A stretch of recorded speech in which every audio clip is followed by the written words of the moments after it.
Hi, this is James O'Keefe, captain of the Massachusetts Pirate Party, and I'm joined by Quartermaster Joe and First Officer Steve. How are the two of you doing?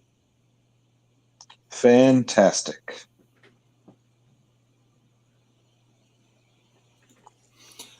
So we, as some of you may know, we have an election coming up, and the state primary is this Tuesday. It is too late to request and to a mail-in ballot, but you can go and show up. And I think early voting has ended, but you can show up on election day. If I recall correctly, it goes from 7 a.m. to 9 p.m., or is that 8 p.m.?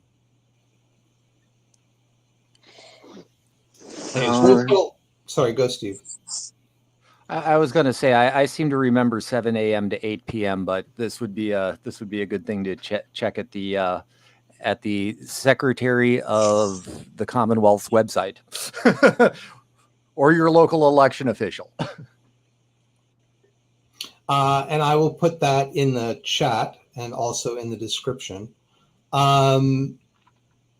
So we haven't made endorsements for anything, any of the offices coming up. But before we get into our discussion, just want to remind folks that our conference will be coming up in October. And if you'd like to speak at it or run a how-to discussion or something like that, there's a link in the description and you can click on that. Additionally, coming up on the 10th which is a Saturday, we will be having our Boston area member meeting, and you're welcome to come and participate in that. Additionally, we will be participating at least at one Extinction Rebellion Week of Resistance event, and we'll see about others as well. So that'll be in the description soon. I just looked it up, and it is 7 a.m. to 8 p.m. Thank you, Joe. Thank you very much. So remember, vote early, do not vote often. We don't recommend voting often, but do encourage your friends to vote. So have you heard anything about any of the candidates that we should tell people about? And just to remember, for pirates, you can pull any primary ballot you want. Currently, there's only Democrat and Republican. Neither we nor the Green Rainbow Party nor the Libertarian Party have ballot status and thus qualify for a primary. But you, as a pirate, can go and vote in any of either of the primaries your heart desires. Sorry, you were saying, Joe. I was just going to say, as far as candidates go, I know the establishment is leaning towards Liz Reardon for the Attorney General.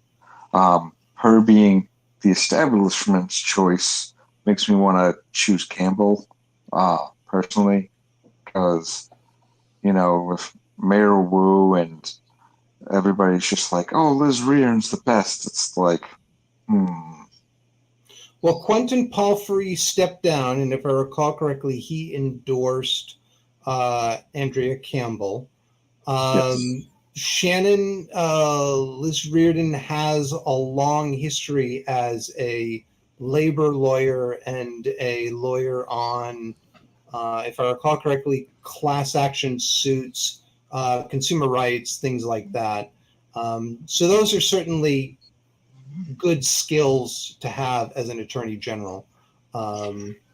She settled a lot of her cases. If you look at her case study and her cases, she generally settled and litigated out of court for most of her class action lawsuits. So, it's really hard to tell how good she actually did behind closed doors in a lot of those.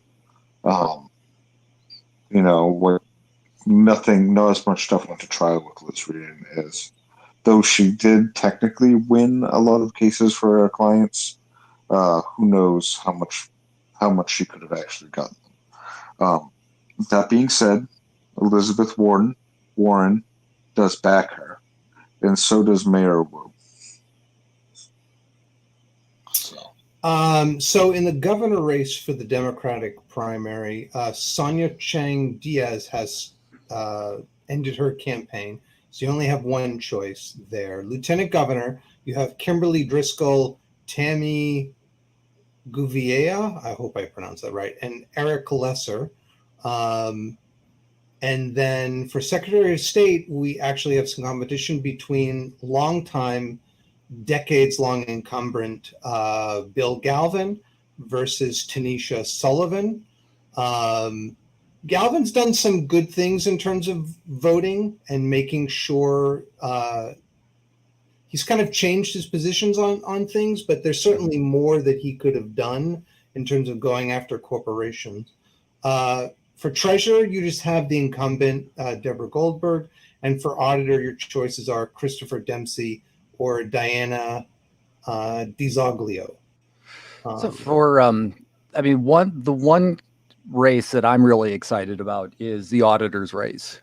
I had the opportunity to meet Chris Dempsey last summer when he had, was just starting his campaign. And he had some really what I thought were innovative ideas for what the auditor should be doing and how the position should sort of evolve to meet contemporary needs. So for one of the examples he gave was tracking greenhouse gas emissions and emissions reductions by Massachusetts cities and towns. I mean, and that's that's actually a pretty important thing at the current point in time. He's also, if I recall correctly, expressed some interest in monitoring how municipalities comply with the MBTA community zoning requirements. So this is a requirement that if you are one of the communities listed in state law as an MBTA community, which basically means you're served by the T. You have an obligation under state law to allow some amount of multifamily housing by right. And in our current housing shortages, this is another thing that's really important. So I like the fact that he's wants to use the position to track things that are actually have a fair amount of value. The other plug I have to give him is he's I follow him on Twitter. He's pretty active. He's been a very active campaigner, and he's been an advocate for the MBTA, and he's actually used public transit to get to a lot of his events. So he's always shooting selfies of himself going somewhere, on the commuter rail, on the bus, etc. So, I'm, being sort of, knowing the importance of a public transit system in Metro Boston, that's something I'm also happy to see. So Chris got my vote for auditor. Thanks, Steve. And just as a reminder, if you do have a mail-in ballot, you have to get it into your municipality by 8 p.m. by the time polls close on Tuesday. So, as Joe said, 8 p.m. And I know in Somerville there's boxes galore around where you can go drop those off, although not as many as 2 years ago, unfortunately. So the GOP, as I said, you can vote in either the Democratic or the Republican primary. The state primary candidates are Jeff Deal or Chris Doty for governor. Lieutenant governor is Leigh Allen or Kate Campanale. No, I'm butchering that, which I should not be butchering that. For Attorney General is James McMahon. Secretary of State is Rhea Campbell. Less said, the better. No nomination for Treasurer, and Auditor is Anthony Amore.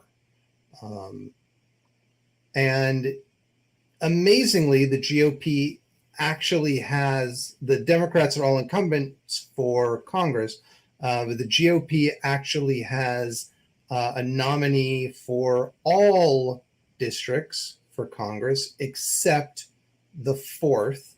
And the 8th district and the 9th district actually have competition.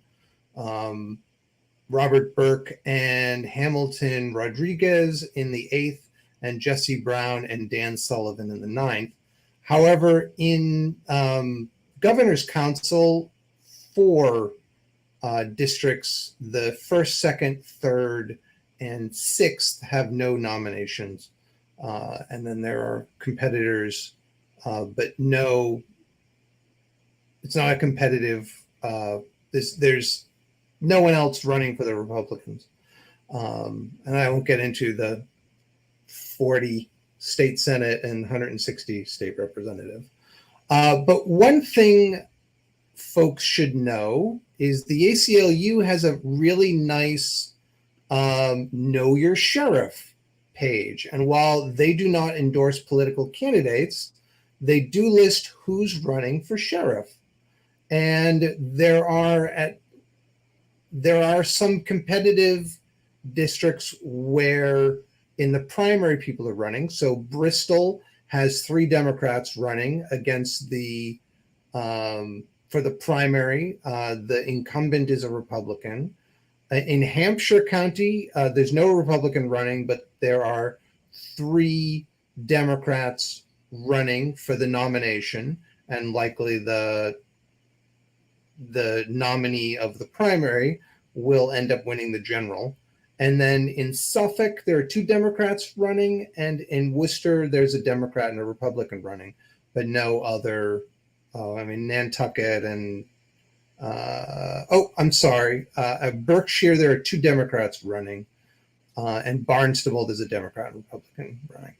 So that's a good thing. Sheriffs can decide whether, as the Supreme Court says, what laws they want to enforce. And if they don't want to go throw people out on the street because they can't pay their rent, they don't have to.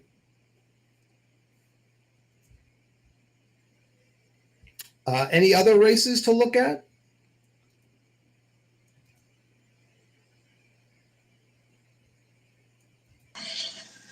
I mean, I'm pretty left leaning myself, so I'm mainly looking at the Democrats. But as far as things go, the one that really gets my attention is who we're going to have for the Attorney General.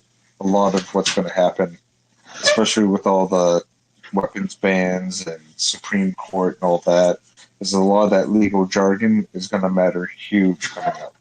So we want to definitely have somebody in the right position at the right time. I completely agree. So with that, another topic that we had, Joe, you want to update us on yes. what suggesting? So one of the big things that it looks like it's happened is a law that was made in 1986, which has to do with when the budget is overflowed, they have more money in the budget than they actually need, and it looks like we're getting 7% back.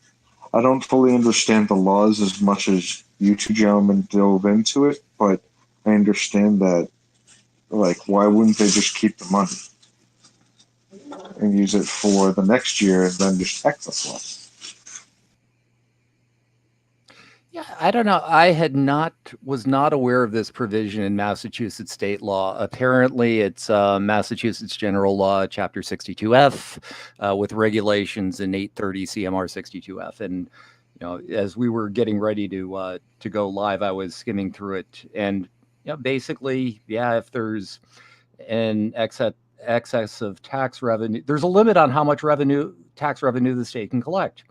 I was trying to find the definition or the formula for this, and I haven't had luck so far. But it was just sort of it's been a quick glance so far. I'd be kind of curious. Well, part of me wonders if this might have come out of the same era as Proposition 2.5.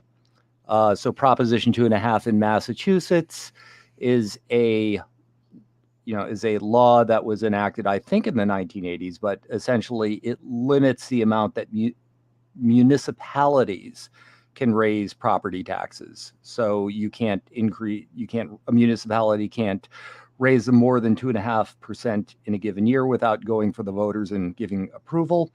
The other side of 2.5 is that your property taxes can't exceed 2.5% of your tax basis.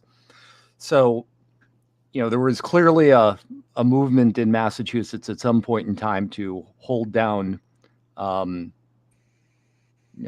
limit taxes. And this is probably, I suspect this is just, a consequence of that. So Prop 2.5 was approved in 1980. My guess would be this was put in, Dukakis ran in 1988 for president, and Massachusetts was flush in the 80s with money from all the microcomputers and other stuff. Which then, once we went into recession in 89, 90, which sucked, then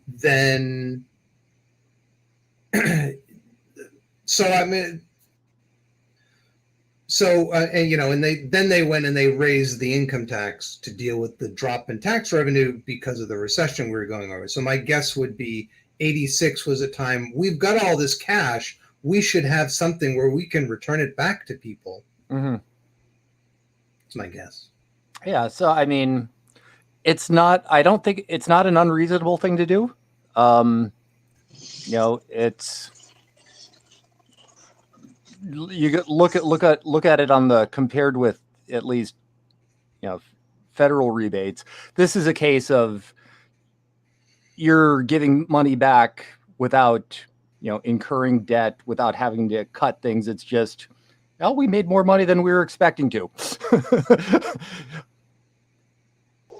I mean, couldn't we just take that same overflow and put it towards building projects and put it towards like big expenses and stuff like that? Maybe use it to light up the bridge in Boston instead of making the developer do it. Yeah, I mean, there is certainly no shortage of capital improvement projects that would be beneficial to Massachusetts. Yes, MBTA, we are talking about you. Not exclusively about you, but we're talking about you. But thinking about you. Yeah, if we have this, I mean, if you have a law in the books that says you can't do that, well then, it's a nice thought, but you can't do that. Sorry for interrupting. Oh no, that's fine, Joe. It's great. I mean, I don't know if you've been paying attention to what's happening in Pakistan, but the massive amount of flooding that's happened from excessive runoff of the glaciers in the Himalayas has meant that a sizable percentage of the population are essentially displaced. And I think I've heard figures of a third. And we are going through our own our own drought now. And then as sea level rise goes up, having additional money for, as you said, capital improvements, for dealing with these emergency events, for improving our public health measures, seems like a good idea rather than just kind of, kick it back to, odds are since taxes are disproportionately, may not disproportionately, but my guess is the wealthy will probably reap that tax break, that those taxes coming back more than poor people will.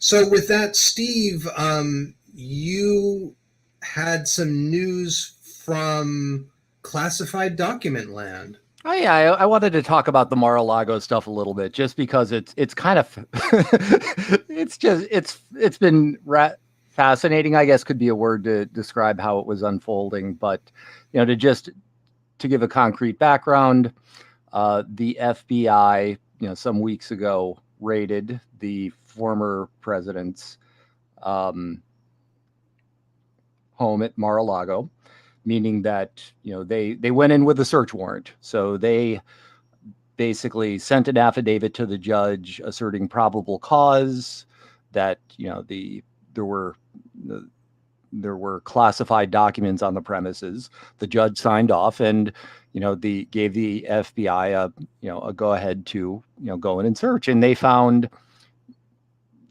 quite a few of them. As this story has unfolded, we've learned that there was sort of a long period of back and forth between the the former president's team and the National Archives, because the government documents are technically the property of the government, and you do have to give them back when you leave office.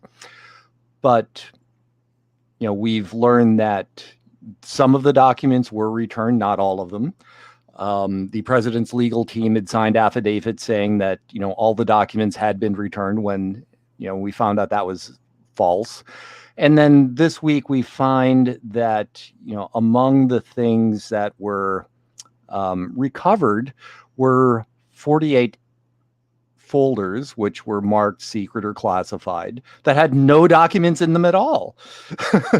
So it's it's one thing to find a set of stuff and then be able to make an assessment about what if this knowledge were out there, what you could do or what risks might be, because I gather some of it had information about informants, spies, and you actually are putting those people at risk.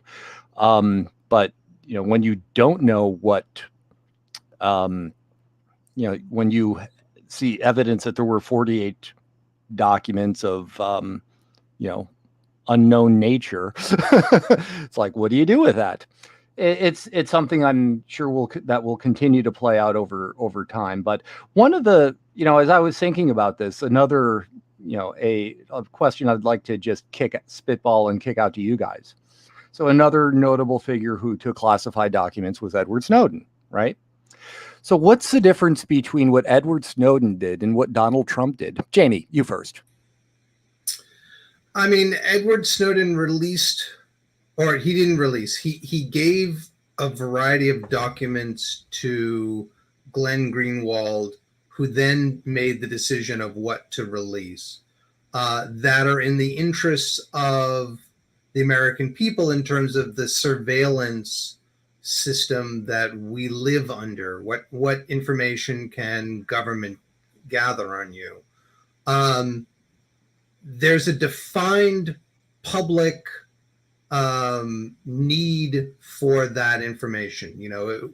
Before that, we suspected that the FBI, that the NSA was spying on us and had mass surveillance, but there were little bits here and there. And once those documents came out, we really had a much better sense of what they were doing. Trump keeping them, even if he was keeping them, well, A, he wasn't keeping them in a very secure way. And B, as you noted, 48 of the documents are missing. So where did they go? Did he give them away? Did he sell them? I mean, I don't know. And the amazing thing is, not for all of the documents, but for many of the documents, if he wanted to take copies, he could have declassified them, had someone make copies, and then taken them. And that would have been perfectly legal. And he couldn't even be bothered to do that. Yeah. So, Joe, what are your thoughts? I mean, knowing the way he's been so laissez-faire about it, he probably didn't even realize what he had in his possession at his house. I mean, come on, guy. Really, really, if you really want to serve the American people, why not just declassify them all? That's a great point. but more likely they're probably in a ball in some landfill somewhere, and nobody knows about it. They're going to be doing ecological digs through our garbage and find classified documents. Well, I can see that. Didn't he have a reputation for flushing documents down the toilet? So you might have it. You might need to call Roto-Rooter for that one. He would honestly tear them up. He would also tear up documents, and then employees would be like, "Oh no, let me get those, Mr. President," and then have to retape them together because it's like this document, it's our property. It's not his property, so it needs to go somewhere so it can be in the archives. Yeah. Now, the other thing I heard was that something like that the number of documents they have gathered is actually 10,000, but that includes, of which we've heard about the top secret and the classified and the secret, but still there are thousands of other documents that they've gathered that are our property that he decided to purloin. Mm-hmm. Yeah, I think oh, go ahead, Joe. Sorry. I was going to say, there's no question that this guy's crazy. He's an idiot. But the fact of the matter is, like, even when he was up on a speech recently being like, I never put stuff on the floor. Well, it was on the floor. I would never do that. It's like, no shit, Sherlock. Obviously, you wouldn't put all of your documents on the floor. They do that for pictures. That's just part of the process. But here's the thing. This is a person who took sensitive materials, and instead of doing right by it, could have just simply either shared it with the people. The difference between him and Snowden was Snowden found something that was absolutely cringeworthy, should not have been done to American people, and was treating American people as the enemy, which, if the government's trying to look at you as the enemy, then he was letting the people know. The fact that he had to flee to Russia just to be like, America bad, is just still a terrible thing, but he handled it in the best situation that he could. Mm-hmm. I don't think that Trump is ever going to flee America. We're not that lucky. Yeah, I agree with you guys, in the sense that I think what Snowden did was, it was effectively whistleblowing. He took documents showing the existence, describing several, mass surveillance operations that the NSA was conducting, and, made the kind of things that people would be upset if they found out about them, and they found out and people were upset. In this case, there's not this is someone squandering versus sharing. We'll take the possibility that, the former president lacked the competence to realize what he had, as Joe suggested, or he was simply planning to use them for private gain, of one form or another. I mean, we don't know this yet, but, just for myself, I have an idea of which of those scenarios might be slightly more likely. I'll give it at least a 51% chance. So, it'll be one of those things to watch unfold over the next coming weeks. One other thing I'll note is Trump won in 2016 in part because of Hillary setting up her own private email server through which State Department emails and other emails, government documents went through. And that's something that we oppose because we don't think you should privatize public documents. But as a result of his election, he and the Congress changed the laws to make it, the FBI had determined that what she had done was not a crime, and she should not be prosecuted because of it. And as a result, of Trump winning and the Congress, they passed a law that made it more stringent so that she would have been prosecuted under these new laws. But the thing is, with Trump taking all of these documents, not only could he be prosecuted under the new laws, but he could be prosecuted under the old laws. Well, I was going to say there's, the Espionage Act does not provide much latitude for a self-defense. If claiming something was in the public interest or that you were blowing the whistle is not a legit, as far as I know, that's not something you could use as a defense under the Espionage Act. So, it's going to be interesting to see how this one plays out. Absolutely. And with that, thank you very much for watching us. Thank you, Joe and Steve, for joining me. If you're interested again in speaking at our conference, please click the link below. If you want to participate in our upcoming member meetup next Saturday, the link is there. You can just click there. You don't have to register. You just show up.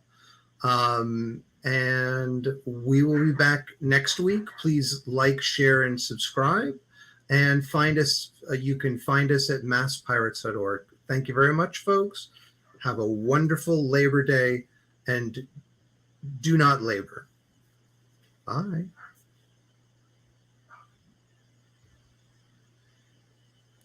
All right, we're clear.